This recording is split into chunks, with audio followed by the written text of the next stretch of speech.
ఈ ఇంట్లో ఇంత మార్పు వస్తుందని నేను ఎప్పుడూ అనుకోలేదండి. నువ్వు చెప్తుంటే నాకే ఆశ్చర్యంగా ఉంది సీత. మారదనుకున్న మా అమ్మను కూడా మార్చేసిందంటే మా మరదలు మామూలు మనిషి ఉండదు.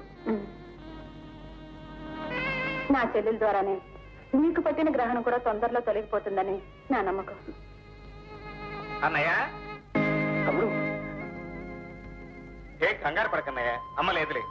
నీ అప్పులన్నీ తీర్చి నిన్ను వెలుగులోకి తేవాలని మా ప్రయత్నం.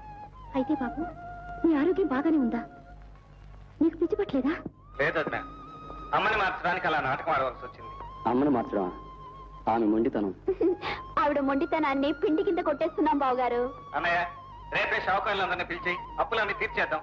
బావగారు మీరు ఇంక వెలుగులోకి రావచ్చు, బాధపడకండి.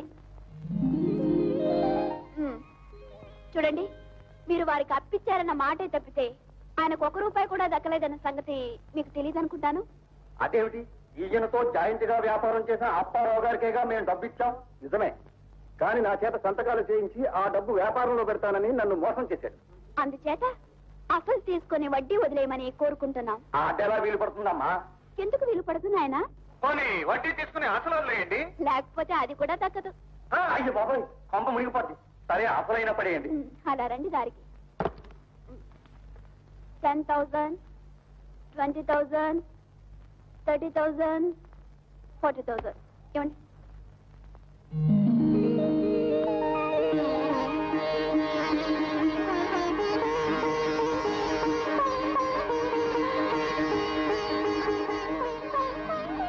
హాయిగా పాడుతా తీయగా పసి పాపలా నిదురపో తల్లిగా బంగారు తల్లిగా. తల్లిని కాదు తల్లి అన్నాడు. హాయిగా పాడుతా తీయగా బాగుంది, ఎట్లా పాడు. పసి పాపలా నిదురపో తల్లిగా బంగారు తల్లిగా. బంగారు బల్లిగా. రే బల్లి, నిజంగానే కోపతిస్తాను. తల్లి చెప్తావా? ఏమిటి ఏమిటి వేషాలు? పెళ్లి కాకముందే పిన్ని, నీతో నేను మాట్లాడు. ఇటు తేల్చేస్తా. నువ్వంటే నాకు భయం లేదు. నా 10 ఎకరాలు నాకు ఇచ్చి మేమిద్దరం కలిసి డబ్బులేసిన ఆనకట్టి కోరుకుండి కోడిపిల్లి ఇద్దరం తిరిగి వచ్చాం. ఎందుకు? మాది మూగ ప్రేమ కదా, అట్టా తిరిగేసి వస్తాం. వెనకాలే వాళ్ళు వస్తారు. వెనకాల ఎవరు? పిల్లలు, మన పిల్లలు. పిల్లలు పెళ్లి కాకముందే పిల్లల మీద ఇంత ఆశ పట్టుకున్నా నీకో. ఏమే ఇట్లా చెప్తాను, నేను రాను, ఇక్కడే ఉంటా. ఓ అక్కడే ఉంటావా? సరే, ఈ వ్యవహారం చేయండి. ఒరే నువ్వు కదా, నువ్వు కదరు. ఎంతకాలం ఇక్కడ ఉండకూడదు. ఎందుకెళ్ళాలి? నాకు అప్రదిష్టం నువ్వు ఇలాంటి పనులు చేస్తే. ముందు పో బయటికి. నా 10 ఎకరాలు దోచావు, నా వరాలు దూరం చేస్తున్నావు. నీ ముష్టి 10 ఎకరాలు నాకెందుకురా? నువ్వు ఇలాంటి చవటం అని తెలిసే మీ అమ్మ నా చేతిలో పెట్టింది ఆ 10 ఎకరాలు. నీ భవిష్యత్తు కోసం, నీ పిల్లల కోసం. నువ్వు ఇలాంటి వ్యధ పనులు చేస్తావు నాకు తెలీదు. నువ్వు కదులు కదులు. వెళ్తారులే. బావా, పెద్ద మల్లీశ్వరి బావా. ఏం బాబా, ఎప్పుడు వచ్చావు? ఏడవకరా, ఏడవ. వచ్చాను కదా, ఏడవ. ఇంతకు ముందే వచ్చింటే ఎంత బాగుండేది. ఎప్పుడు వచ్చి మాత్రం ఏం ప్రయోజనం రా? ఆ సుందరమ్మ గారికి ఎవరెదురు చెప్పగలరు? అన్నయ్యకి ఇచ్చిన మాట ప్రకారం అప్పుడప్పుడు వచ్చి చూసుకోవడం తప్ప నేను మాత్రం ఏం చేస్తున్నాను రా? ఏం జరగాలో జరుగుతుంది. నువ్వేం బాధపడు. చెప్తాను.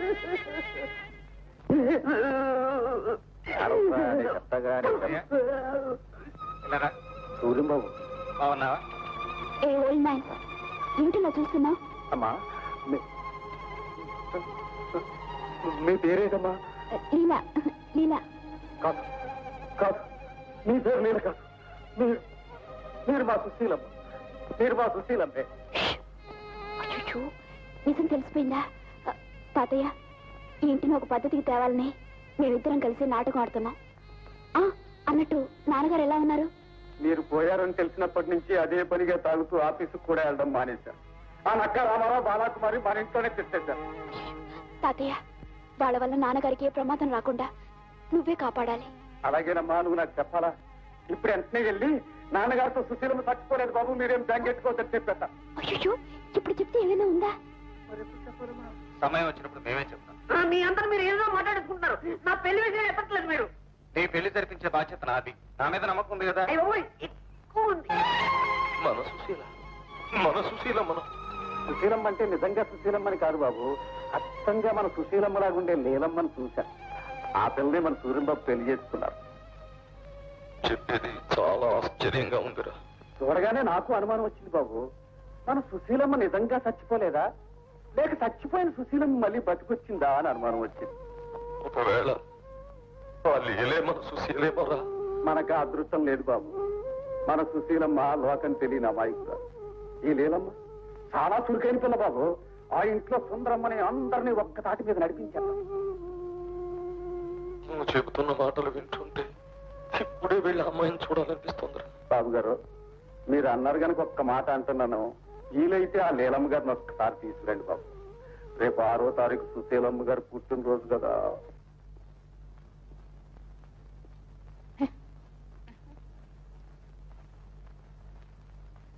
ఏమిటి ఇలా వచ్చావు? రెండో పాయింట్. నేను నీతో మాట్లాడడానికి రాలేదు.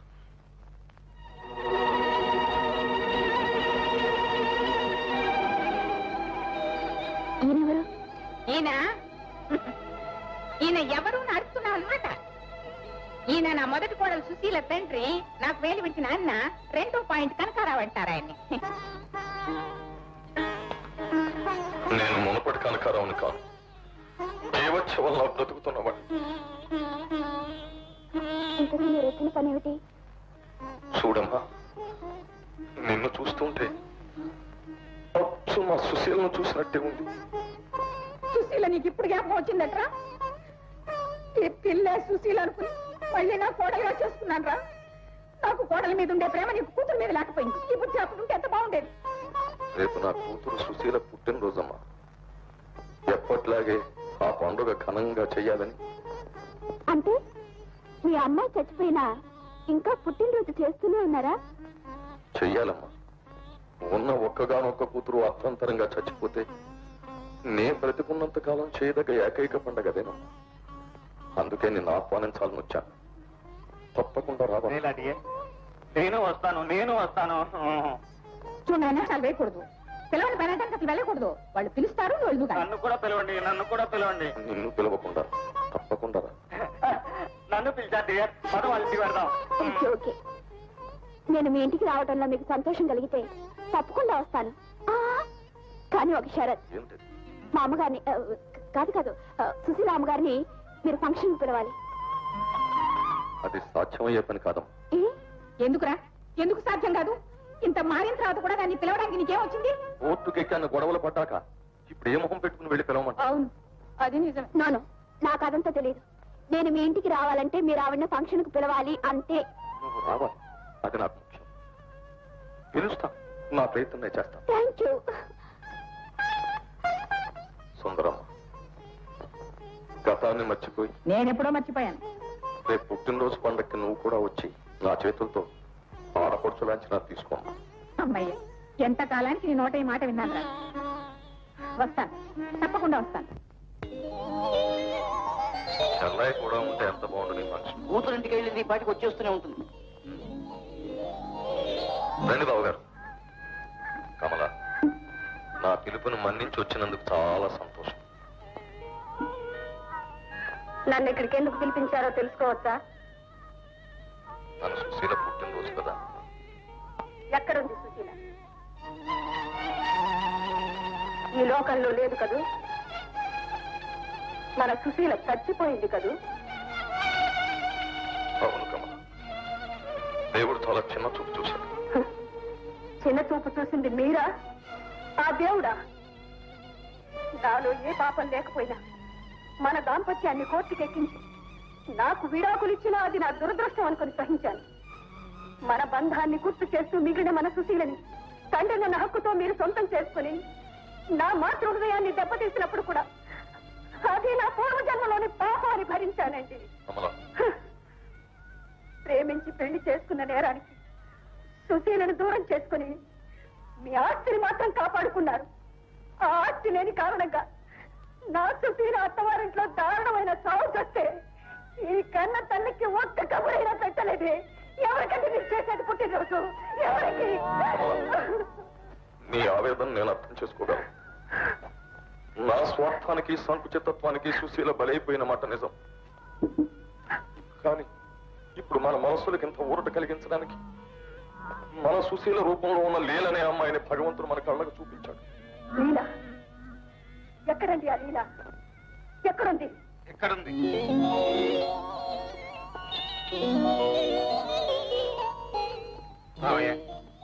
మీరు చచ్చిపోయిందనుకున్న మీ కూతురు సుశీలే ఈ లీల. నువ్వు మా సుశీలవా? అవును నాన్న, నేను మీ సుశీలని. అస్తవ్యస్తంగా ఉన్న మా ఇంటిని రిపేర్ చేయడానికి సుశీల లీలగా మారవలసి వచ్చింది. నేను పిచ్చెక్కినట్టు నాటకం ఆడాల్సి వచ్చింది మావయ్య. నాటకం నాటకేస్తుంది పిచ్చి. అమ్మా సుశీల, నేను చేసిన పాపాలకి నువ్వు కష్టాలు అనుభవించినా మీ అమ్మ చేసిన పుణ్యానికి నువ్వు బ్రతికావు. నాకంటే చాలు. కమల, నన్ను క్షమించు కమల, క్షమించు. మరి పశ్చాత్తాపడిపోతున్నాడు. వాడి తప్పు వాడు తెలుసుకున్నాడుగా, క్షమించానని ఒక మాట చెప్పమ్మా. ఇప్పటికైనా మీ మనసు మారింది. నాకంతే చాలు. కరెక్ట్. అవును, నిన్ను చంపడానికి ప్రయత్నం చేసింది ఎవరు? నేను అని నువ్వు అనుకుంటున్నావు కదూ? కాదు. ప్రమాణాల మీద నాకు నమ్మకం లేదు. అసలు ఈ ఘోరానికి పూనుకున్నది అప్పారావు వాడు. నా కొడుకు వాడి కూతుర్ని చేసుకోలేదనే కోపంతో వాడి అఘాయిత్యానికి పూనుకున్నాడు. తెలిసిందా? తర్వాత తెలిసింది నాకు నాటకం అంతా. మనం అందరం వెళ్ళి ముందు వాడి భర్తం పట్టించాలి. పదండి. సరే, ఎవరు తప్పు తెలుసుకున్నారు. ముందు బర్త్డే కేక్ కట్ చేద్దాం రండి. సంతోషం, మీరు కట్ చేయండి.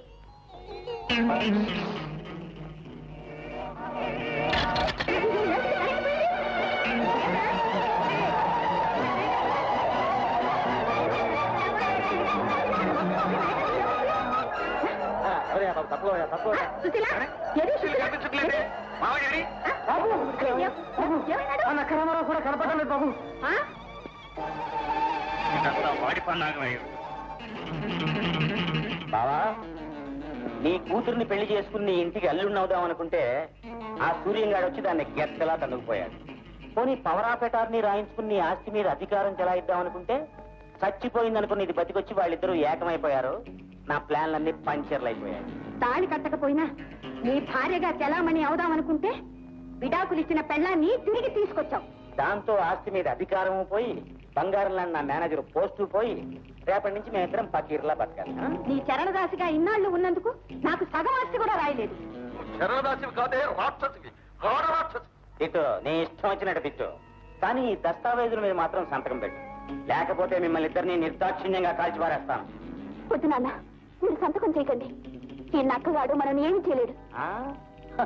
ఇదేమన్నా డ్రామాల్లో వాడే ఫిస్ట్ అనుకున్నావా తల్లి? కన్నుమని పేల్చానంటే రయ్యమంటూ మీ ఇద్దరు ప్రాణాలు గాల్లో కలిసిపోతాయి. బావా, సంతకం పెట్టు, మొండితనం పనికిరాదు ప్లీజ్. నన్ను ప్రాణప్రదంగా ప్రేమించిన భార్యకు విడాకులిచ్చి నీలాంటి నాగుబావును ఇంట్లో పెట్టుకున్నందుకు నాకు అన్ని శిక్షలు పడాల్సింది. రే నక్క, నన్ను నీ ఇష్టం వచ్చినట్టు చంపు, నా కూతురు మాత్రం విడిచిపెట్టు. చూడు బావా, కట్టుకున్నాడది పసుపు కుంకం కోరుకుంటుంది. అదే ఉంచుకున్నాడది పౌడరు సెంట్లు కోరుకుంటుంది. అఫ్కోర్స్ వాటితో పాటు ఆస్తిపాస్తులను కూడా కోరుకుంటుంది. అవి దక్కనప్పుడు వాటిని ఈ విధంగా సంపాదించుకోవడంలో తప్పేం లేదే. చూడు, నేను 1, 2, 3 లెక్క పెట్టే లోపు నువ్వు వీటి మీద సంతకం పెట్టాలి. లేదు నా రివాల్వర్కి పని చెప్తాను. Get ready. 1, 2.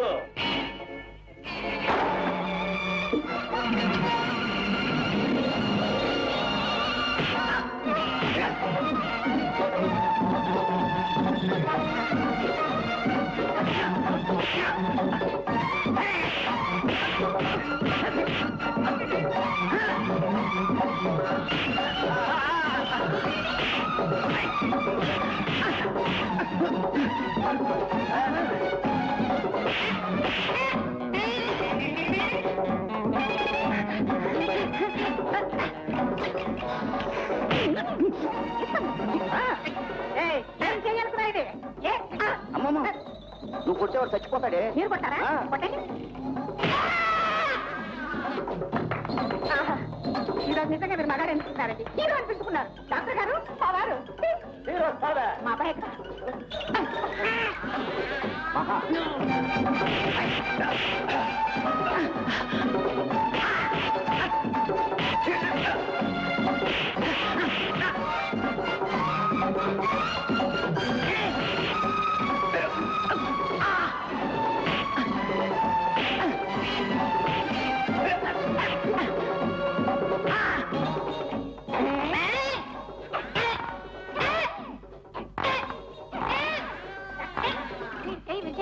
వచ్చామా? పుత్తూరు అవసరం లేదుగా మీరు చూస్తారా? మళ్ళీ ఎందుకు పుత్తూరు గురించి విసిరే అవుతున్నా?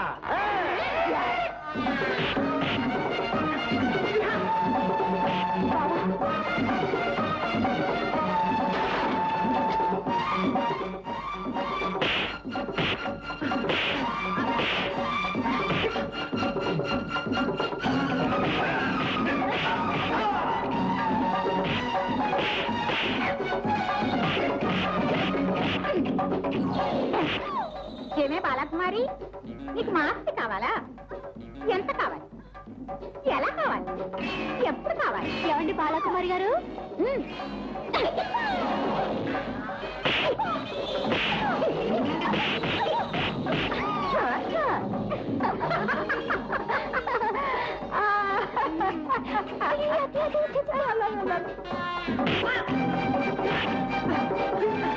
అమ్మయ్యా, వచ్చేసారా? ఇన్స్పెక్టర్ గారు, నన్ను తొందరగా జైలుకి తీసుకెళ్ళండి, లేకపోతే కొట్టి చంపేసేట్టున్నాడు. అక్క రా, రావే స్పీడ్ గా. ఇది ఒకటి తొందరగా నడిచావలేదు రోడ్డు లాగా. నాయన నీకేం దెబ్బలు తగలేదు కదా? నాకేం అవ్వలేదమ్మా, దెబ్బలనే వెసలకే ఫోన్లే. మావయ్య, నీ ఇంటికి పట్టిన దెయ్యాలను సీసాల్లో పట్టేశాం కాబట్టి ఇక నువ్వు అత్తయ్య సుఖంగా ఉండొచ్చు. అయినా సూర్యం, నిజం చెప్పాలంటే నీ వల్లే మళ్ళీ మేము కలిసాం. ఇక నా రెండో పాయింట్. నేను చెప్తాను, మనం అందరం కలిసి సంతోషంగా ఉండడమే నీ రెండో పాయింట్. అత్తయ్య, మిమ్మల్ని మార్చాలని కాస్త కటువుగా ప్రవర్తించాను, నన్ను క్షమించండి. క్షమ చేశాను. ఎవరు ఎంత మారినా నీ అత్తా కోడలు ఇద్దరిని గడసరి అత్త సొగసరి కోడలుగానే మేము గుర్తుంచుకోవాలి.